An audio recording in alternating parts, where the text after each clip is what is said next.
चलिए, good evening. आज की करंट पर्सपेक्टिव सीरीज में हम बात करने वाले हैं अफ्रीका के अंदर एक आउटब्रस्ट हुआ बहुत ही खतरनाक डेडली वायरस जिसका नाम है इबोला वायरस।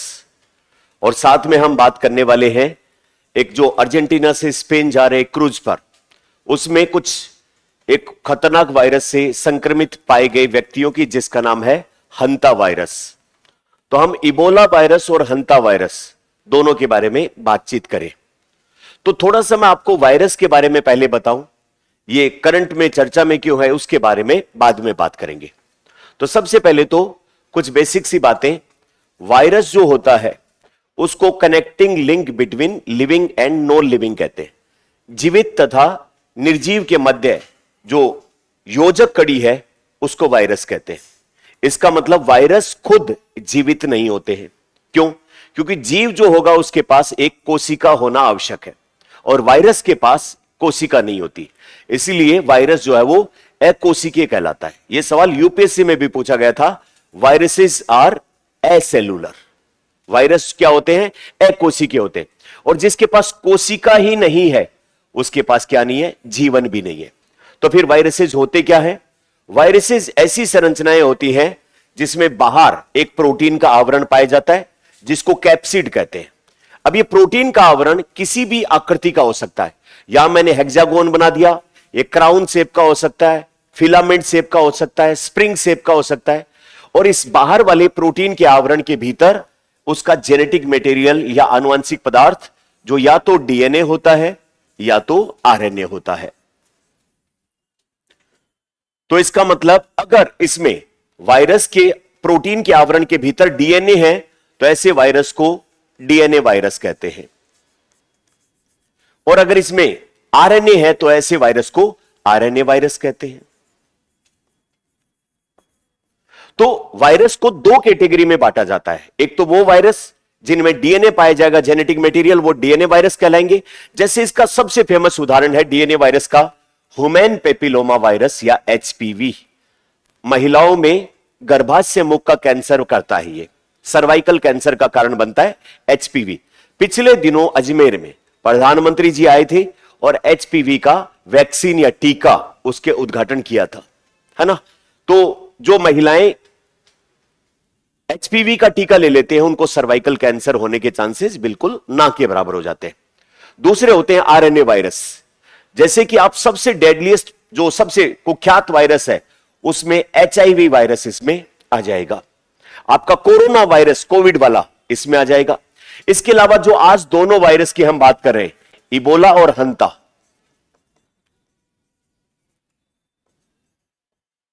दोनों वायरस आरएनए वायरस है। तो इबोला और हंता दोनों वायरस कैसे वायरस है? RNA virus. कोविड वायरस कैसा वायरस है? RNA virus. एचआईवी वायरस कैसा वायरस है? आरएनए वायरस है। अब एक चीज और, टेक्निकली आजकल जिस हिसाब से एग्जाम में सवाल बन रहे हैं वो यहां पर थोड़ा सा खेल कर सकता है। अब ये जो आरएनए वायरस होते हैं ये अपना आरएनए होस्ट कोशिका में प्रवेश कराते हैं।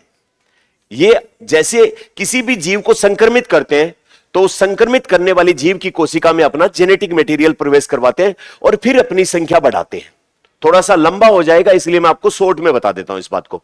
जैसे मनुष्य का कोई वायरस है, जैसे हमें बीमार कर रहा है हंता वायरस या फिर ये इबोला वायरस, तो हमारी मनुष्य की कोशिका में इसका आरएनए प्रवेश करेगा।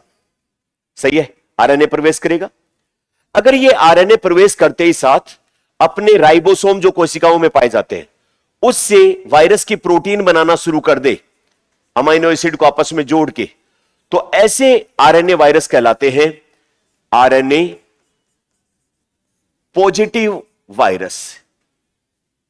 और अगर यह आरएनए अपनी कोशिका में प्रवेश करवाए उसके बाद इसके आरएनए से एक नया आरएनए बने और वो नया आरएनए राइबोसोम पर जाकर अपनी प्रोटीन बनाए, तो ऐसे वायरस को कहते हैं आरएनए नेगेटिव सेंस वायरस। तो ये पॉजिटिव सेंस वायरस और ये नेगेटिव सेंस वायरस।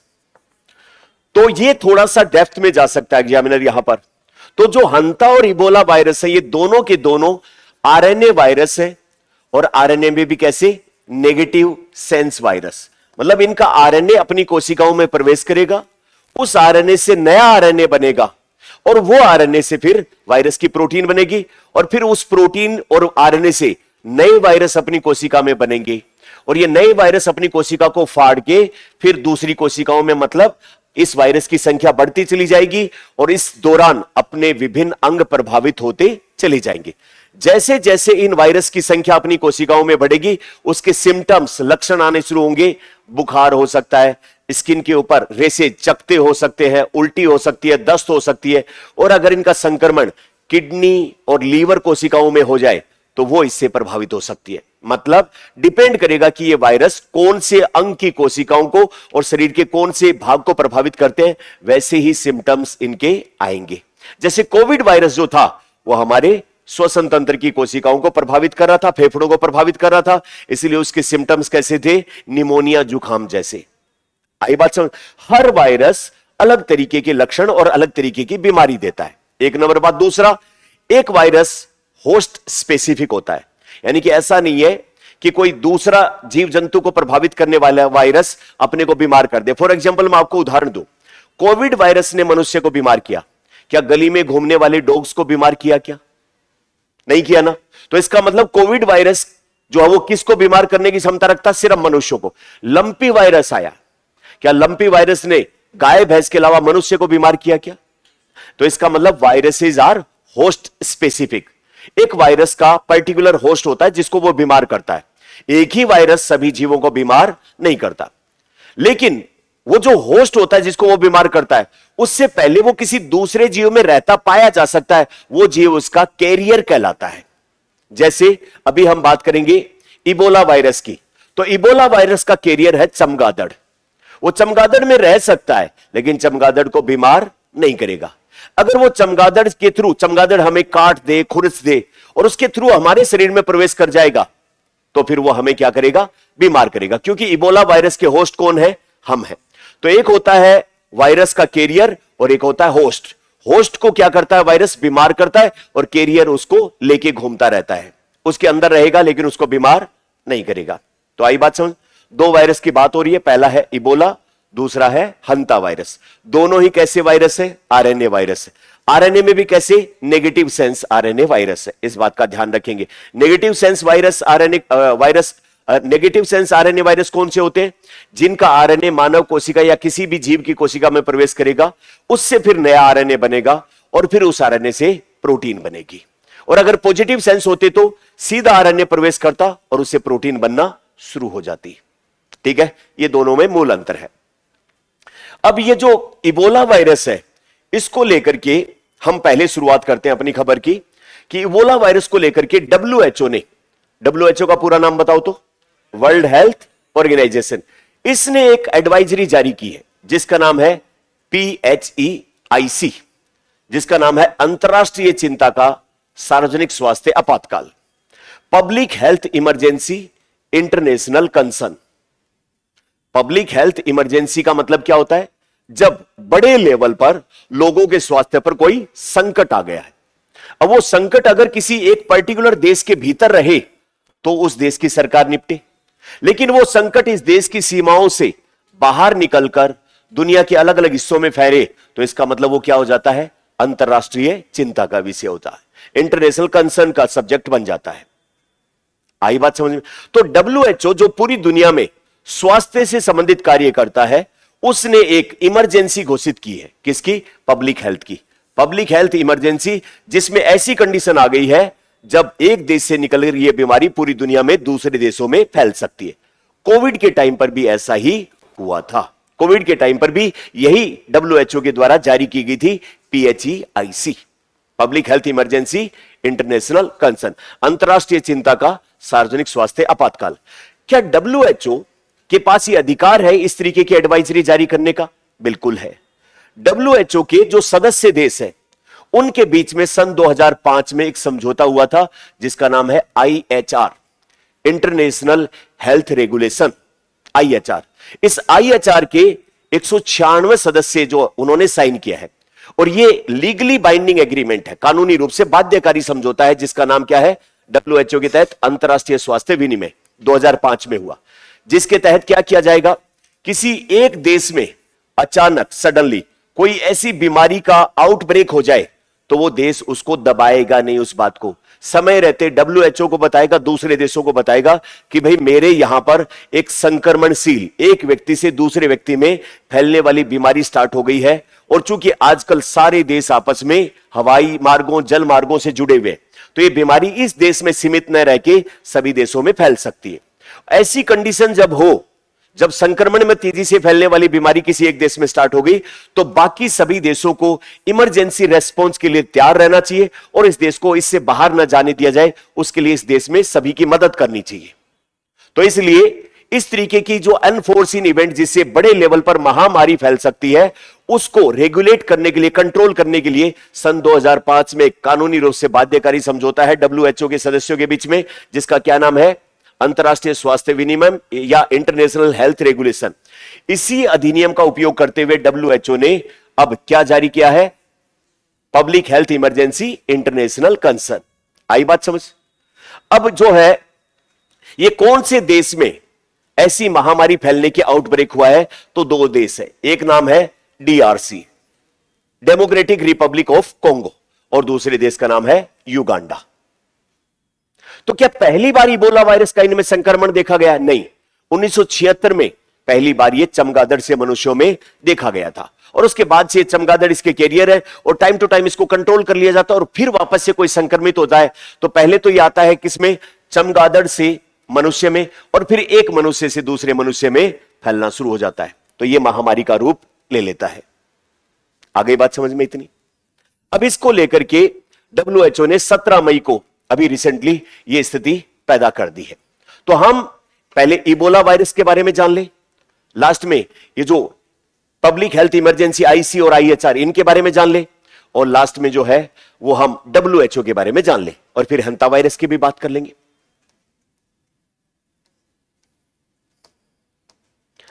तो इबोला वायरस एक बहुत ही कम, कभी कभार होने वाली बीमारी है, जिसमें एक नाम लिखा हमने, जूनोटिक डिजीज। जूनोटिक डिजीज वो होती है जो एनिमल से मनुष्य में फैलती है, जैसे कुत्ते के काटने पर रेबीज, बिल्ली या बंदर के काटने पर रेबीज, या चमगादड़ के काटने पर इबोला, या चूहे से प्लेग। ऐसी बीमारियां जो जानवरों से, एनिमल से मनुष्य में आती है, उन बीमारियों को क्या कहते हैं, जूनोटिक डिजीज। क्योंकि जू शब्द किससे जुड़ा हुआ है, एनिमल से, जूलॉजी है ना, जंतु विज्ञान, जंतुओं का अध्ययन, जू चिड़ियाघर जहां पर एनिमल रखे जाते हैं। तो जूनोटिक डिजीज कौन सी होती है, जो एनिमल से मनुष्य में फैलती है। तो ये इबोला वायरस जो वो कभी कभार होने वाली बीमारी है, और ये चमगादड़ से मनुष्य में फैलती है। अच्छा, ये जो इबोला वायरस है इसका एक कुनबा है, और उस कुनबे का नाम है ortho Ebola virus genus. Zoology के बच्चे जिन्होंने पढ़ा है थोड़ा बहुत, वो एनिमल के क्लासिफिकेशन या वर्गीकरण के बारे में समझते हैं, फैमिली, जीनस, और उससे ऊपर ऑर्डर, फिर फाइलम, किंगडम, वो सारे अलग अलग होते हैं। तो एक कुनबा, अपन देसी भाषा में इसको समझे कि एक कुनबा है, और उस कुनबे को जूलॉजी की भाषा में जीनस कहते हैं, और ये कुनबा किसका है, ऑर्थो एबोला वायरस का। ऐसे बहुत सारे कुनबे एक परिवार में आते हैं जिसका नाम है फिलोवेरिडे परिवार। तो फिलोवेरिडे परिवार बड़ा एक एंटिटी है, उसके तहत ऐसे बहुत सारे कुनबे हैं जिनमें एक कुनबा है ऑर्थो एबोला वायरस। और इस ऑर्थो एबोला वायरस की 6 प्रजातियां पाई जाती है। कितनी स्पीसीज पाई जाती है, 6। इन 6 में से 3 जो है वो मनुष्य को बीमार करने की क्षमता रखती है। उनमें से पहला है इबोला वायरस, उसकी वजह से जो बीमारी होती है उसका नाम है इबोला वायरस डिजीज। दूसरा है ऑर्थो एबोला का सूडान वायरस, जिसकी वजह से जो बीमारी होती है उसका नाम है सूडान वायरस डिजीज। और तीसरा है बूडी बुंगे वायरस। ये बूडी बुंगे वायरस है, उसकी वजह से जो बीमारी होती है उसका भी नाम है बूडी बुंगे वायरस डिजीज। तो इस समय पर जो कोंगो और युगांडा में वायरस का आउटब्रस्ट हुआ है वो स्ट्रेन है बूडी बुंगे। तो एक अपने लिए एग्जाम में यह सवाल बहुत महत्वपूर्ण बन जाता है कि इस बार ऑर्थो एबोला परिवार के कौन से टाइप के वायरस के द्वारा यह बीमारी, एबोला बीमारी फैलाई जा रही है, तो उसका क्या नाम है, बूडी बुंगे वायरस डिजीज, इसके द्वारा फैलाया जा रहा है। तो टोटल ऑर्थो एबोला की कितनी स्पीसीज, 6, जिनमें से 3 मनुष्य को बीमार करती है। पहली इबोला, दूसरी सूडान, और तीसरी है बूडी बुंगे। तो इस बार जो बीमारी फैल रही है वो किसकी वजह से, बूडी बुंगे वायरस की वजह से फैल रही है। ठीक है। उसके बाद आगे की हम बात करें तो ये जो बूढ़ी बूंगे ऑर्थो वायरस जो है, उनका कैरियर, प्राकृतिक मेजबान जो होता है वो कौन होते हैं? Fruit bats. बैट्स किसको कहते हैं? चमगादड़ को। ऐसे चमगादड़ जो क्या खाते हैं? फल खाते हैं, उनको क्या कहते हैं? Fruit bats. अच्छा, इनका कुनबा, इनका जैसे वायरस का एक कुनबा है, परिवार है, वैसे ही फ्रूट बैट का कुनबा है, उसको बोलते हैं टेरोपोडिडो या टेरोपोडिडे। ये जो पी है यहां पर, जिसके आधा पै लगा है, ये साइलेंट होता है। साइलेंस, जो विज्ञान की भाषा में बहुत सारे ऐसे शब्द हैं जिनमें पहला शब्द साइलेंट होता है। तो ये जो चमगादड़ का कुनबा है जिसका नाम है टेरोपोडिडे, और टेरोपोडिडे के जो फल खाने वाले चमगादड़ हैं उनमें ऑर्थो एबोला वायरस आराम से रहते हैं। और जब ये चमगादड़ अगर मनुष्य को खाएं या मनुष्य के संपर्क में आए या इनका बॉडी फ्लूइड मनुष्य के संपर्क में आ जाए तो ये ऑर्थो एबोला वायरस इस बैट से किस में चला जाएगा? मानव में। और फिर एक मानव से अगले मानव, ये तेजी से फैलता चला जाएगा। अच्छा, अब ये जो है वो किस किस से मनुष्य में आ सकता है? अर्थ सबसे ज्यादा तो इससे आएगा ही। इसके अलावा अगर इसमें चिंपैंजी में इस चमगादड़ ने इसको काटा, इसको, इनके थ्रू भी अपने अंदर आ सकता है। बट इन सबको बीमार वो नहीं कर रहा होता है, बीमार मनुष्य को कर रहा होता है। अच्छा, पीड़ित व्यक्ति का ब्लड या उसका कोई भी बॉडी फ्लूइड जो है उससे कोई दूसरा व्यक्ति संपर्क में आया, जैसे कोरोना वायरस के केस में क्या था? सांस के साथ फैल रहा था। ये किसके थ्रू फैलेगा? उसके ब्लड या कोई बॉडी फ्लूइड जो होगा, जैसे थूक रहा है कोई, या बलगम है, या उसका ब्लड है, या कोई भी और चीज है, उसके थ्रू दूसरे व्यक्तियों में फैलेगा। अब इसके इबोला वायरस जिस व्यक्ति को संक्रमित कर दिया उसकी क्या क्या सिम्टम्स होंगे? बुखार आएगा, थकान, अस्वस्थता, मांसपेशियों में दर्द होगा। इसके अलावा जो है वो सिर दर्द, गले में खरांश और ये सब। लेकिन इसके अलावा एग्जाम में दो अपने को मेन चीज ध्यान रखनी है, लीवर और किडनी। लीवर और किडनी के लिए बहुत ज्यादा तकलीफदेह है। कुछ जो पेशेंट होंगे उसमें ब्लीडिंग देखी जा सकती है, जो रक्त वाहिनियां हैं वो अंदर फट सकती है, या कई लोगों में बाहर ब्लीडिंग हो सकती है इसकी वजह से। जैसे डेंगू में प्लेटलेट्स घटती है तो बॉडी के अंदर इंटरनल ब्लीडिंग हो जाती है, वैसे ही इस वायरस के संक्रमण के कारण रक्त वाहिनी की या ब्लड वेसल्स जो है उनमें ब्रस्टिंग हो सकती है। तो मेनली अपने को ये दो अंग ध्यान रखने हैं, बाकी तो कॉमन सिम्टम्स इसके होते हैं, बुखार आएगा और ये सब तो कॉमन बातें हैं। उसके बाद में ऑर्थो एबोला वायरस जिसको भी हो गया उसका जांच या टेस्ट किया जाए, उसके लिए कौन सी विधियां विद्यमान है? एक टाइप के सवाल ये भी आरपीएससी या यूपीएससी निकाल सकती है। तो जैसे कोविड के लिए बहुत सारे टेस्ट थे, लेकिन सबसे कंफर्मेटिव टेस्ट आरटीपीसीआर था। क्या था? आरटीपीसीआर। जो भी आरएनए वायरस होते हैं, चाहे वो एचआईवी का हो, चाहे वो कोविड का हो, चाहे वो इबोला का हो, चाहे हंता का हो, जितने भी आरएनए वायरस हैं उनकी कंफर्मेटिव टेस्ट करने के लिए जो टेस्ट होता है उसका नाम होता है आरटीपीसीआर, जिसका पूरा नाम है reverse transcriptase polymerase chain reaction. Biotechnology class में अपन इसको डिटेल में पढ़ाते हैं। आरटीपीसीआर टेस्ट जो है वो आपके आरएस की मुख्य परीक्षा में 2021 में 5 अंक में पूछा भी गया था, क्योंकि उस टाइम कोविड से जस्ट उभरे ही थे और इसके ऊपर सवाल उस समय पूछा भी गया था। तो पहला आरएनए वायरस कोई सा भी हो उसके संक्रमण के लिए जांचने वाला test reverse transcriptase polymerase chain reaction. एक एचआईवी के लिए फेमस टेस्ट है एलाइजा टेस्ट, है ना, ये भी आरएनए वायरसेस के लिए होता है, जिसका नाम है एंजाइम लिंक्ड इम्यूनोसॉर्बेंट ऐसे। और इसमें एक नाम और लिख दिया, जो इबोला वायरस अपनी बॉडी में प्रवेश करेगा उसके खिलाफ जो एंटीबॉडी बनेगी उस एंटीबॉडी को कैप्चर करके और उसके साथ एंजाइम की रिएक्शन करवा के, और वो ऐसे वाला टेस्ट एलाइजा, सिंपली एलाइजा याद रखना है। एक एंटीजन कैप्चर डिटेक्शन टेस्ट कि भाई अपने बॉडी के अंदर इबोला वायरस प्रवेश किया तो इसकी जो प्रोटीन होती है वो अपने लिए क्या होती है? एंटीजन होती है। उस एंटीजन को पकड़ के और उसकी जांच करने वाला टेस्ट। एक है सेल कल्चर, मनुष्य की कोई भी सेल ली उसके अंदर इबोला वायरस की प्रेजेंस है या नहीं, उसके लिए उन सेल कल्चर के द्वारा वायरस का पृथक्करण करके वो टेस्ट किया जा सकता है। सबसे आसान, सस्ता, इजीली उपलब्ध सब जगह पर आरटीपीसीआर टेस्ट है, इसलिए ये सबसे पॉपुलर होता है। बाकी ये टेस्ट तो है लेकिन थोड़े से महंगे पड़ते हैं। 2 नंबर पे इजी अवेलेबल एलाइजा है, बाकी सब भी किए जाते हैं, ठीक है। उसके बाद में इबोला वायरस का पहला प्रकोप कब देखा गया था? 1976 सूडान और डेमोक्रेटिक कोंगो में एक साथ देखा गया, तो दोनों में एक साथ आउटब्रस्ट हुआ था 1976 में। तो ये तो बात हुई इबोला वायरस की। अब हम बात करें public health emergency in international concern, और डब्ल्यूएचओ ने ये किस तरीके से किया है, उस बारे में भी एक टेक्निकल सवाल अपन से पूछ सकता है। तो public health emergency in international जो है वो कंसर्न में अपन ने बात की किसी एक देश में असाधारण घटना जिसे बीमारी तेजी से प्रसार हो और दूसरे देशों के लिए भी वो एक तरीके से जोखिम हो, तो उस केस में वो सारे मिलकर उसको कंट्रोल करने की काम करें। तो ये कब कब ये PHEIC डिक्लेयर की जाती है? जब बहुत तेजी से गंभीर अप्रत्याशित रूप से रोग फैलना शुरू हो जाए किसी देश में, इससे प्रभावित राज्य की राष्ट्रीय सीमा के बाहर दूसरे देशों पर भी उसके फैलने का खतरा हो, और तीसरा, इसके लिए कंट्रोल करने के लिए तत्काल सभी देशों को मिलकर कार्यवाही करने की आवश्यकता हो, जैसे कोविड के टाइम पर थी और थी। तो इन कंडीशन में ये public health emergency in international concern, अंतरराष्ट्रीय संदर्भ में पब्लिक हेल्थ इमरजेंसी डिक्लेयर की जाती है। अब अपन ने WHO की भी बात कर ली साथ में, क्या पता ये भी पूछ ले। तो WHO जो है वो पूरी दुनिया में स्वास्थ्य सेवाओं को समर्पित किया गया एक संस्थान।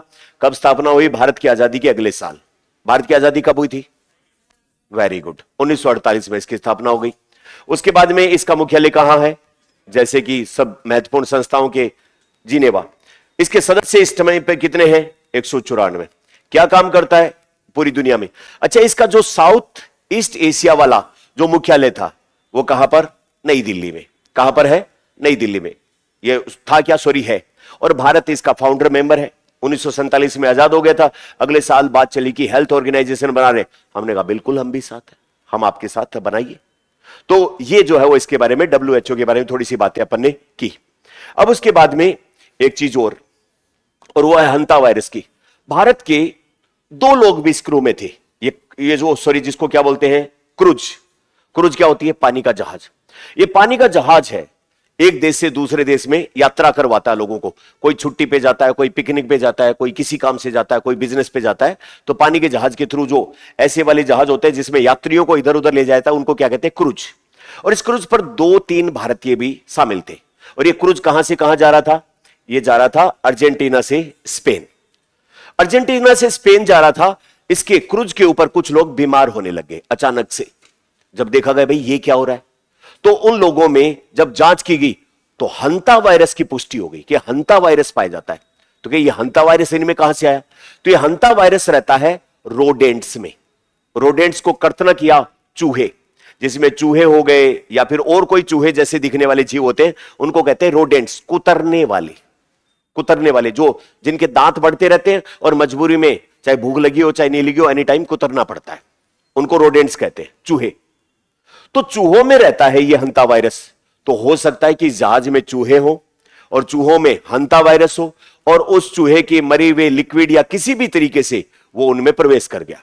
अब भारत के भी लोग इसमें थे, उनको कहा भैया तुम वहीं रहो, अभी ये क्या तकलीफ लेकर आ रहे हो, वहीं पर जमा करवा दिया कि तुम ठीक हो जाओ तसल्ली से, तुम्हारे बिना भारत रुक नहीं रहा, आराम से आ जाना। तो ये हंता वायरस के जो है रोगियों की पुष्टि यहां पर की गई। अब ये हंता वायरस क्या है? RNA वायरस है। कैसा? नेगेटिव सेंस का वायरस है। अच्छा, ये इसका प्राथमिक जो होस्ट है वो कौन है?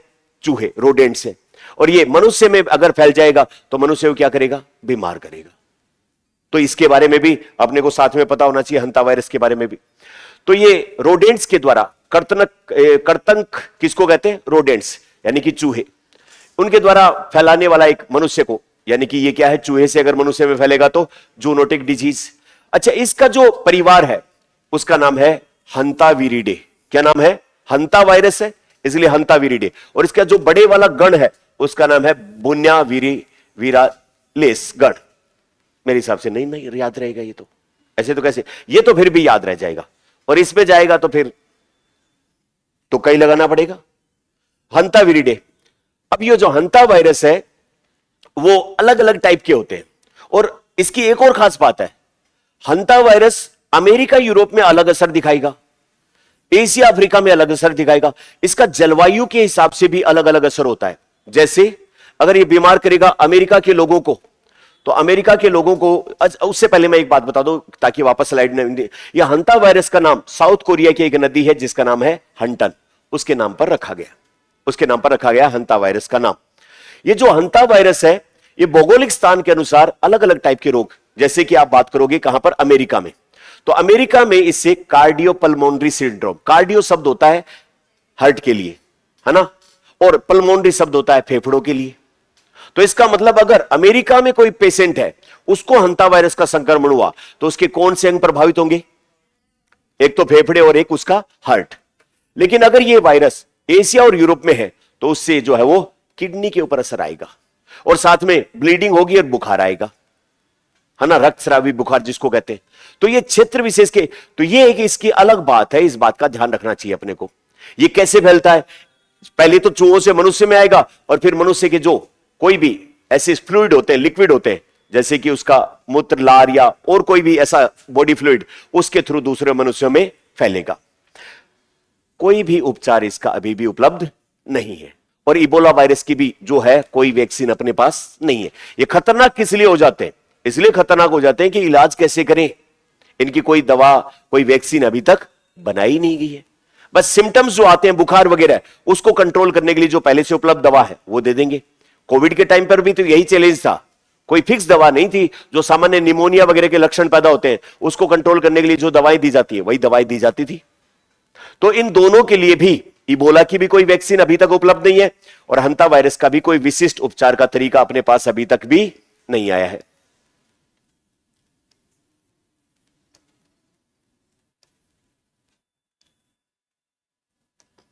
अब बताओ, एक सवाल सोल्व करके बताओ, दिखा मुझे।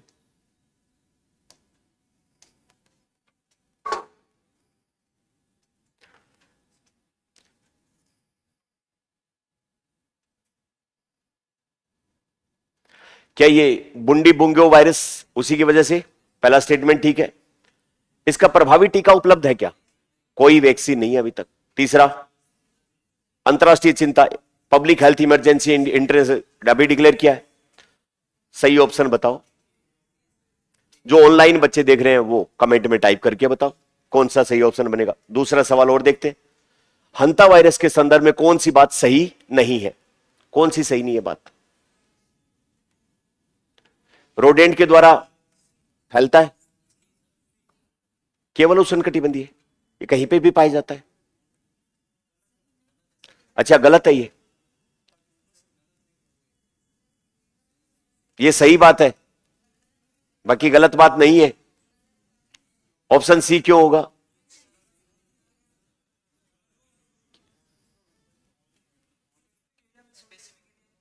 अच्छा, चलो, तो ऑनलाइन वाले बच्चे भी इसको सोल्व करके बताएं। तो आज हमने सब्जेक्टिव सवाल, चूंकि कोई बहुत बड़ा नहीं बन सकता, कोई बच्चा इसके ऊपर सब्जेक्टिव सवाल बनाना चाहता है तो पीडीएफ अपनी वेबसाइट पे भी है और टेलीग्राम चैनल पे भी है। तो इसका एक सब्जेक्टिव सवाल यह भी बन सकता है कि भाई हाल ही में WHO द्वारा जारी की गई अंतर्राष्ट्रीय स्वास्थ्य चेतावनियों के संदर्भ में, चेतावनियों के लिए इबोला और हंता वायरस के संदर्भ में विशेष टिप्पणी कीजिए। इस तरह का कोई सवाल अगर बनाना चाहो तो आप बना सकते हो। बाकी तो हम मिलते हैं कल। Thank you very much.